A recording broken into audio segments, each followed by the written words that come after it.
All right, shalom, shalom. First and foremost, I want to give all praise, all honor, and all glory to Yahweh, Bahashem Yahushai, Bahashem Rakakwadash. I'd also like to give double honors to my elders and apostles of Great Millstone that do well. And I would like to say peace and salutations to the Lord's elect. And Adon Ratazah, this lesson will be edifying as well as exhorting to the sincere sheep of Yahweh Bahashem Yahushai, Bahashem Rakakwadash. And the Wada Yahbashim Shai Bahashem Rakakwadash for giving me the inspiration to do this lesson. And as the title reads, have physical before it goes digital. All right. Now, this is breaking news. OK, and you're going to see a lot more of this. You're going to see a lot of more power outages.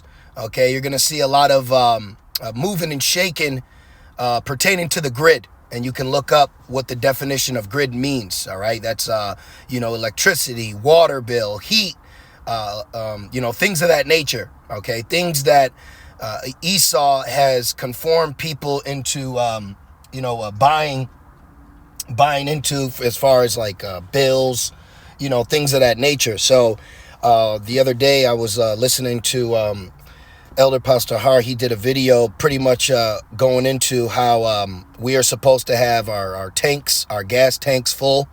He also mentioned about, not that we're preppers, meaning it's not like money's going to save us. Okay. It's actually, let me get that real quick while I make this statement. Yep. I got a couple of things to show you.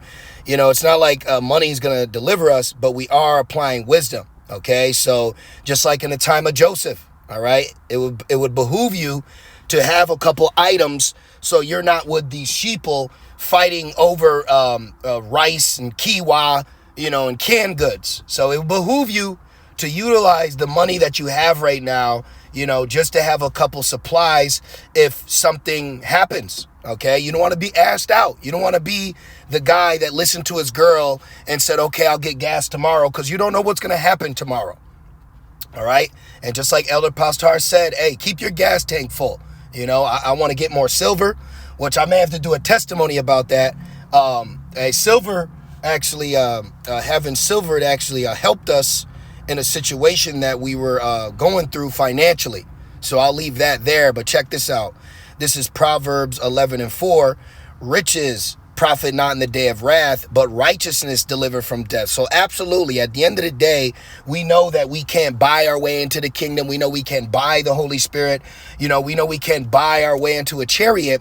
But as we're in the limbo of this system transitioning, okay, you want to remain prudent so that you are not caught off guard as the rest of the sheeple will be. Okay, so this is breaking news. On April 29th, 2025, which is today, Times Now reported that Citibank, that's funny, Citibank experienced a nationwide outage, leaving many of its 200 million U.S. customers unable to access online banking services. Okay, so at a snap of a finger, he can shut you off the grid. He can stop you from having access to finances, having access to internet service. He can just cut you off. Okay, so right now it would be wise for when you get paid to take your money out. What do you got all your money for on this digital cloud, and then you're just walking around with this stupid ass card with this chip on it, so that when you decide to use your money, now you got to go to the ATM and hopefully you could grab it. And then remember, they got something called like a I believe it was called a bank run. All right. Now, excuse me, I'm out and about. So just trying to use my words wisely. I'm on break right now because I am on the plantation, but I did want to touch on this topic. Okay. So what happens if there's a bank run? What happens if people start wilding out and now they want to go get their money, and then they found out they're not able to grab all the access of their money, and they could have thousands of dollars in their bank account, and now they can't get it. You should have physical thousands of dollars in savings. And one thing I'll say too, you can save more money when you have the physical currency compared to having 3 zeros or 4 zeros behind a number on your account. You spend money more easily on a card than you would physical currency. It would behoove you right now to have physical currency rather than just digital. Okay, now me myself, that's what I do. The minute I get paid, I take everything out. Okay, I'm telling you that I take everything that I can out of my bank account. So for reasons just like this, it says the incident followed previous technical disruptions. See? So what happens when they have more technical disruptions and now you can't have access to it? And then what if you can't have access to money and now wherever you're living, you can't pay your rent and now you're facing eviction or late fees until he decides to flip the switch and say, okay, now you can be online again. See? So it would behoove you to have physical before it goes digital. Now it says including a mobile app outage in January 2025. While the outage is being reported, Citibank has not officially acknowledged the issue. Yeah, of course. Now let's go down. I put a couple precepts. All right, let's start with the first one. Proverbs 22 and 23. Actually, let's go to it. Let's go over here. Okay, let's go to Proverbs 22. Because this is going to catch everybody by surprise, man. All these proud people, everyone that walks around with a good credit score, you know, and in their house and their mortgage and their bank notes and, you know, their loaned or financed vehicles. This is going to catch everybody by surprise. Now, I got to do this lesson quick because I only got a certain amount of battery life. It says, Proverbs 22 and 23, Proverbs 22 and 3. A prudent man foreseeth the evil. Now let's just see what this word prudent means. Okay, you want to be prudent, brothers. All right, prudent, crafty, shrewd, sensible. You want to have some sense in these last days. Okay, just like the elder pastor said, and I said, man, that's sound advice. You know, I'm gonna get a couple canned goods. I'm gonna get like $30 worth of tuna, $30 worth of sardines. Not saying that it will save you. But if something were to happen, a national disaster, a national emergency, a lockdown situation, you don't have to rush out like everyone else because you already got what you need. Having some a box for if the power goes out. Of course we have prayer. Of course I'm thinking spiritual first. Of course I'm thinking I could pray and the Lord will have food appear. Of course. Of course I believe that if the power goes out, we will still have lights in Goshen. Of course. But what we're doing is also showing our faith by our works, meaning we understand this is going to happen. So we're buckling down right now to prepare.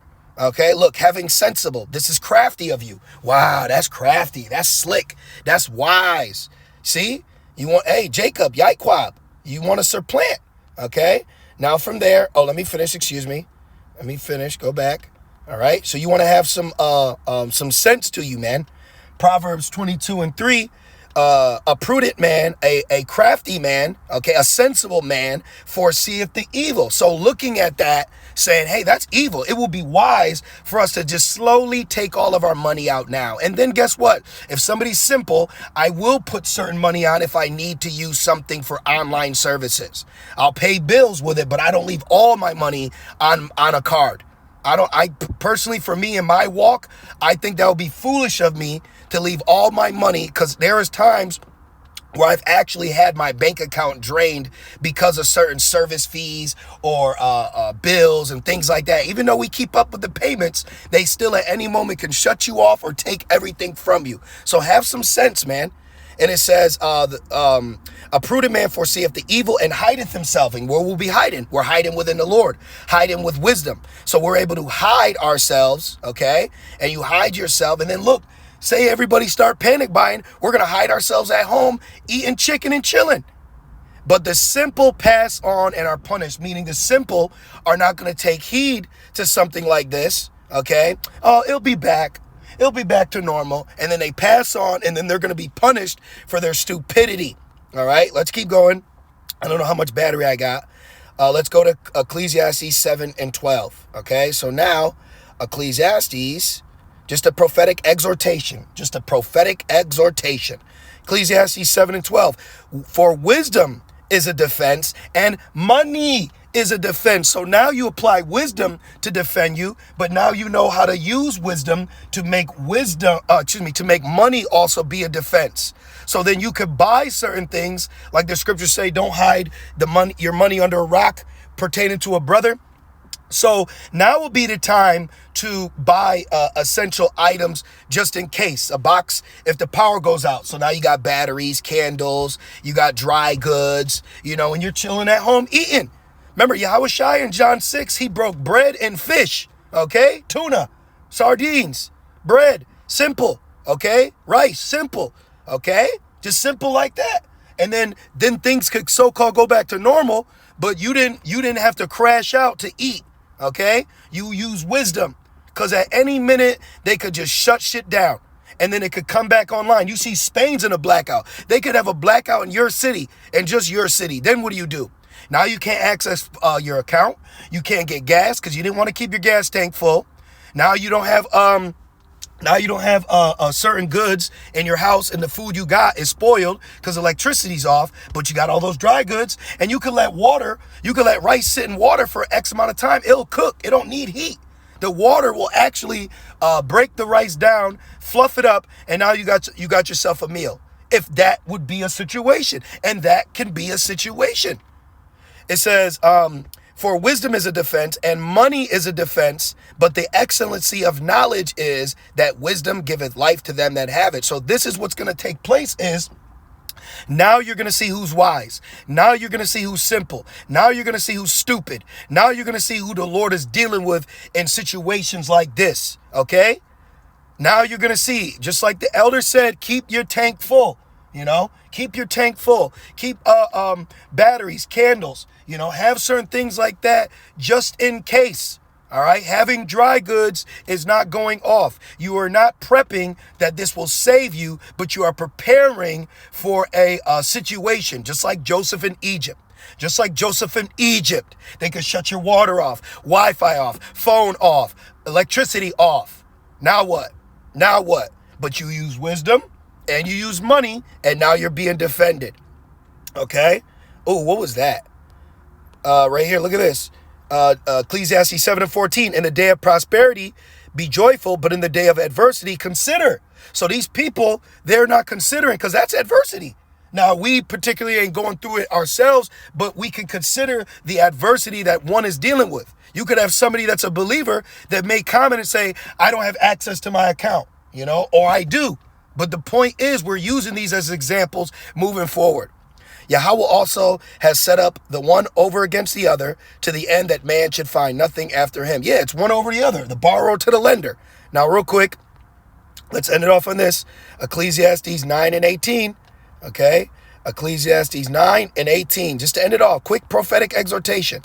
Ecclesiastes 9:18, it says, wisdom is better than weapons of war. So, some could be loading up on guns, ammunition. They could even be loading up on food, thinking that that's going to deliver them. But at the end of the day, wisdom is better than weapons of war, because man may have to use weapons to get food, to get shelter, to get safety, to get electricity, to get gasoline, So you got to realize that the wisdom that's been bestowed upon us is better than a man of war fighting.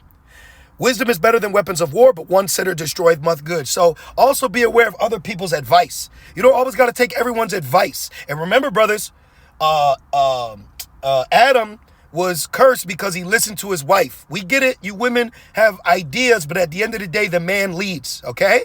So you got a woman, you don't even got to tell her. You just stock up. So when that day comes, it's going to be, oh, shit, you got that? You got this? See? And you're going to be looked at as a wise man. Okay? Let everyone else be stupid. Let everybody else be foolish. Let everybody else pass on. Let everybody else follow this guy. Okay? See that? So it would behoove you in these times to take money out. Have physical currency. Have physical currency before it becomes digital currency. Did you know there was one point in time where they declared martial law and took all the gold from the American citizens? It'd also be wise to have silver. Okay? It would be wise. All right? Physical stocks. It will be wise of you to have these things, have physical currency, because what if this was you? And now you're a part of the 200 million dumbasses That, you know what I'm saying when I say that. You don't want to be a dumbass in these end days, okay? You don't want to be reacting like a Babylonian citizen is going to react in these last days. So, I just wanted to do a quick prophetic exhortation. Hey, have physical before it goes digital. Otherwise, you're going to be asked out like this until they decide to turn it back on. Just like electricity, until they decide to turn it back on. All of this shows you that they are in a position of power, and whenever they want, they can close the gap. They could shut this shit down, and the people got to wait till they turn it back on. So be ahead of the game. Be ahead of the curve. Use the wisdom that was commanded to rest over us as Israelite men and showcase that. Showcase that you're not simple. Showcase that you have sense. Showcase that you're a prudent man and you do foresee the evil, and you just saying, well, I'm just going to grab a couple things before they start rationing, before they start locking down, so that you could be home praising the Lord, or wherever the Lord puts you. So I'm going to leave it there. My phone might die. So I just want to do a quick prophetic exhortation. I pray that this lesson was comforting, enlightening, exhorting. And I just want to say, call halal, Yahweh Bahashem Yahushai, Bahashem Rakakwadash. Double honors to my elders and apostles of Great Millstone that do well. Peace and salutations to the Lord's elect. With that being said, Shalom.